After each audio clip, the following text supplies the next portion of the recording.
Chers frères et sœurs, ce titre nous rappelle de nous poser toujours la question de savoir ce que nous faisons pour le Seigneur.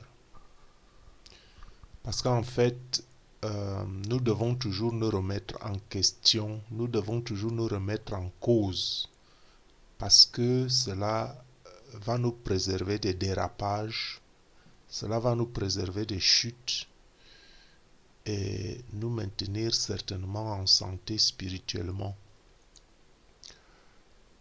Vous vous dites certainement qu'il y a des millions de chrétiens dans le monde. Il y a des millions de chrétiens dans le monde et pourquoi le monde supporte-t-il mal? Pourquoi le mal domine? Est-ce le fait que beaucoup se disent chrétiens et ne le sont que de nom? Chrétiens de nom, pas dans leurs actes et agissements. Beaucoup de chrétiens sont là et sont devenus tièdes. Et Jésus dit à leur sujet dans Apocalypse 3,15 « Je connais tes œuvres, je sais que tu n'es ni froid ni bouillant. Puisses-tu être froid ou bouillant, ainsi parce que tu es tiède et que tu n'es ni froid ni bouillant, je te vomirai de ma bouche. Parce que tu dis, je suis riche, je me suis enrichi et je n'ai besoin de rien. Et parce que tu ne sais pas que tu es malheureux, misérable, pauvre, aveugle et nu. » Cette description de Apocalypse chapitre 3 du verset 15 au verset 17 correspond à celle de l'ange à l'église de Laodicée. Le Seigneur dit clairement que seule l'église de Philadelphie sera enlevée. Seule l'église de Philadelphie sera enlevée. Vous savez que l'enlèvement, c'est le sujet qui est actuel dans beaucoup de lèvres aujourd'hui. Mais le Seigneur précise que l'enlèvement ne sera que ceux qui sont de l'église de Philadelphie. Frères et sœurs, en es-tu conscient? Rappelle-toi ce verset de Matthieu chapitre 7 du verset 20 au verset 22 que nous allons lire. C'est donc à leurs fruits que vous les reconnaîtrez. Ceux qui me disent, Seigneur, Seigneur, n'entreront pas tous dans le royaume des cieux, mais celui-là seul qui fait la volonté de mon Père qui est dans les cieux. Plusieurs me diront en ce jour-là, Seigneur, Seigneur, n'avons-nous pas prophétisé par ton nom? N'avons-nous pas chassé des démons par ton nom? Et n'avons-nous pas fait beaucoup de miracles par ton nom? Donc, frères et sœurs, éloignons-nous de la tiédeur en examinant si possible la parole de Dieu tous les jours et essayons de nous conformer à cette parole. Cela n'est certes pas facile, mais le Seigneur nous donne des moyens. Par exemple, la repentance. Nous avons traité le sujet de la repentance dans une autre vidéo. Nous vous montrerons peut-être le lien à la barre des commentaires. La repentance est un remède quand nous sommes tombés. C'est un remède, c'est un moyen que nous donne le Seigneur parce qu'il est bon et miséricordieux. Quand vous serez tombés, pensez tout de suite à vous repentir. Cela vous aidera à vous relever et à continuer le chemin avec endurance, patience et persévérance. Chers frères et sœurs, appelez le Seigneur à l'aide. Appelez le Seigneur à l'aide, mais n'oubliez pas surtout cette parole qui est écrite en Luc chapitre 6, verset 46. Pourquoi m'appelez-vous Seigneur, Seigneur, et ne faites pas ce que je dis? Donc quand vous appelez le Seigneur, il faut bien appeler le Seigneur. Il faut aussi faire ce qu'il vous dit. Parce que beaucoup prient et pensent que leur prière n'est pas exaucée, elles s'étonnent. Donc quand vous priez, il faut aussi essayer de faire la volonté du Seigneur. Vous ne pouvez pas faire des prières vides de sens et de dévotion. Hein? Vous faites la prière, mais votre pensée, vos agissements sont ailleurs. Donc quand vous priez, il faut essayer de faire aussi la volonté du Seigneur. C'est ce qui lui plaît et il répondra rapidement à votre prière. Donc, comme nous dit l'apôtre Paul en Romains chapitre 2 verset 13, ce ne sont pas en effet ceux qui écoutent la loi qui sont justes devant Dieu. Ce ne sont pas ceux qui écoutent la loi qui sont justes devant Dieu, mais ceux qui la mettent en pratique, qui seront justifiés. C'est ceux qui la mettent en pratique. Donc, ne faites pas comme dit Tite au chapitre 1 verset 16. Ne faites pas profession de connaître Dieu, mais le reniant par vos œuvres, étant abominable, rebelle et incapable d'aucune bonne œuvre. Ce qui veut dire que nous devons mettre en pratique la parole et ne pas se borner à l'écouter en vous trompant vous-même par de faux raisonnements, comme nous dit Jacques au chapitre 1 verset 22, ou Jacques au chapitre 2 du verset 20 à 26. Jacques 1, 22. Veux-tu savoir, ô homme vain, que la foi sans les œuvres est inutile? Donc, une foi sans œuvre est une foi morte. Une foi sans œuvre est une foi morte. Hein? On le sait parce que les Écritures en parlent. Les Écritures en parlent en Jacques chapitre 2, verset 25, qui nous dit que Rahab, la prostituée Rahab, était une prostituée, mais elle fut justifiée par ses œuvres. Lorsqu'elle reçut les messagers et qu'elle les fit partir par un autre chemin, elle était une prostituée, mais elle a protégé ceux qui étaient du côté de Dieu. Et elle fut justifiée devant Dieu parce qu'elle a pratiqué une bonne œuvre. Donc Jacques continue au verset 26 en disant que comme le corps sans âme est mort, de même la foi sans les œuvres est morte. Car en Jésus-Christ, nous dit Galates 5 verset 6, ni la circoncision ni l'incirconcision n'a pas de valeur, mais la foi qui est agissante par la charité. Hein?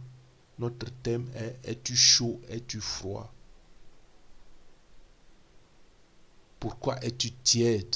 Donc la foi est agissante par la charité. Hein? Ce n'est plus une foi tiède, ce n'est plus une foi froide, mais une foi agissante par la charité. Parce que ce que Dieu veut, c'est votre sanctification, c'est notre sanctification. Hein? Que nous nous abstenions de l'impudicité, comme en 1 Thessaloniciens 4, verset 3. Car c'est la volonté de Dieu qu'en pratiquant le bien, nous réduisions au silence les hommes ignorants et insensés. En nous rendant capables de toute bonne œuvre pour l'accomplissement de sa volonté, et qu'il fasse en nous ce qui est agréable, ce qui lui est agréable par Jésus-Christ, auquel soit la gloire au siècle des siècles. Amen. Prions. Seigneur Jésus, je crois en toi. Je crois que tu es mort et que tu es ressuscité. Je crois que tu es vivant, que tu es avec moi aujourd'hui réellement. Tu marches avec moi. Tu te réjouis avec moi. Tu souffres avec moi. Mon désir, Seigneur Jésus, de te connaître de plus en plus, toi le ressuscité, de telle manière que tu me remplisses de force et de joie pour être un soldat actif qui prend la résolution de ne plus s'impliquer activement dans les affaires civiles du monde, puisque soldat de Jésus-Christ. Amen. Frères et sœurs, toi qui regardes cette vidéo, sache que l'amour est l'accomplissement de la loi, car Paul nous dit dans Romains chapitre 13, verset 8, « Ne devez rien à personne, si ce n'est de vous aimer les uns les autres, car celui qui aime les autres a accompli la loi. » En effet, les commandements, tu ne commettras point d'adultère, tu ne tueras point, tu ne déroberas point, tu ne convertiras point, et ce qu'il peut encore y avoir se résume dans cette parole, tu aimeras ton prochain comme toi-même. Hein? Et Jean nous dit au chapitre 13, verset 34, je vous donne un commandement nouveau, aimez-vous les uns les autres comme je vous ai aimé, vous aussi aimez-vous les uns les autres. C'est par là que se font reconnaître les enfants de Dieu et les enfants du diable. Quiconque ne pratique pas la justice n'est pas de Dieu, non plus celui qui n'aime pas son frère. Hein? Donc, on avait déjà lu ce verset que on connaît l'arbre par son fruit. Et votre fruit, c'est le fruit de l'amour. Hein? Parce que quand je parlerai les langues des hommes et des anges, si je n'ai pas l'amour, je suis un airain qui résonne ou une cymbale qui retentit. Et quand j'aurai le don de prophétie, la science de tous les mystères et toute la connaissance, quand j'aurai même toute la foi jusqu'à transporter les montagnes, si je n'ai pas l'amour, je ne suis rien. Donc, avant de clore ce chapitre sur ce thème sur chrétien de nom ni chaud ni froid, j'aimerais revenir un peu sur Philadelphie, puisque on en a fait allusion brièvement. Peut-être Philadelphie, pas dans la description biblique directe, mais une petite histoire de Philadelphie. Hein? Une histoire sur Philadelphie tirée des lectures. Philadelphie a été fondée en l'an 150 avant Jésus-Christ par Attalus, qui aimait et respectait tellement son frère qu'il a nommé la ville Philadelphos, ce qui signifie amour fraternel. Donc Philadelphie signifie amour fraternel. En 17 de notre ère, la ville fut détruite par un tremblement de terre. Pendant plusieurs années, la ville a été éprouvée par plusieurs autres séismes. Cela nous permet de comprendre le sens de la promesse du Seigneur lorsqu'il promet à l'église de Philadelphie que celui qui vaincra sera une colonne dans le temple de Dieu. La colonne représente la stabilité et la sécurité, parce que le Seigneur ne dit jamais rien pour rien. Tout ce que dit le Seigneur a une certaine signification, dont Philadelphie représente, la colonne représente donc la stabilité et la sécurité. Lorsque Jean écrivait cette lettre de Apocalypse sur Philadelphie, les croyants de Philadelphie étaient encore marqués par les secousses sismiques. Ils étaient toujours dans l'attente possible d'un drame. Donc l'empereur romain César Tibère fit reconstruire la ville et la nomma Nouvelle Césarée. Plus tard, elle reçut le nom de Flavia et maintenant elle portera le nom de Alaşehir dans la région de Turquie. Alaşehir se retrouve en Turquie. Je pense bien, vous pouvez le vérifier vous-même. Le Seigneur, donc par la plume de Jean, donne à l'église de Philadelphie une nouvelle identité qui ne sera plus changée, un nom éternel, le nom de Dieu.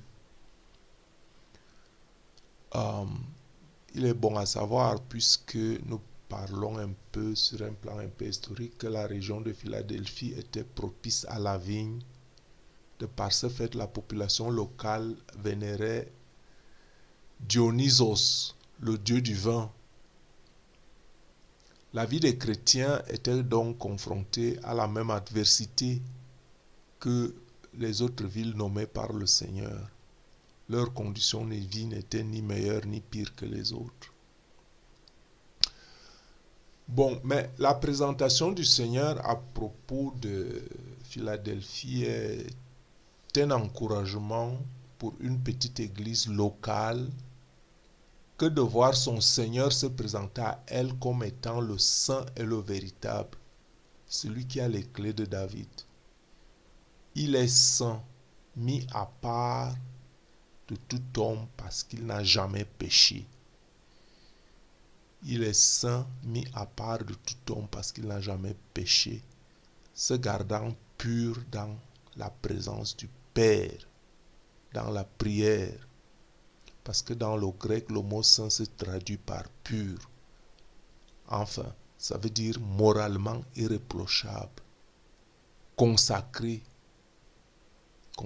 à Dieu et par saint.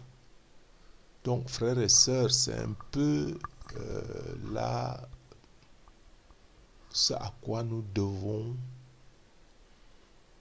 tendre, être moralement irréprochable pour être sûr que le jour de l'enlèvement, le Seigneur ne nous oubliera pas parce que nous brillerons par notre amour, par nos actes, par notre foi. Il est vrai, on n'est pas sauvé par la foi, on est sauvé par la grâce de Dieu. Sois béni et réveille-toi de la léthargie spirituelle. Amen.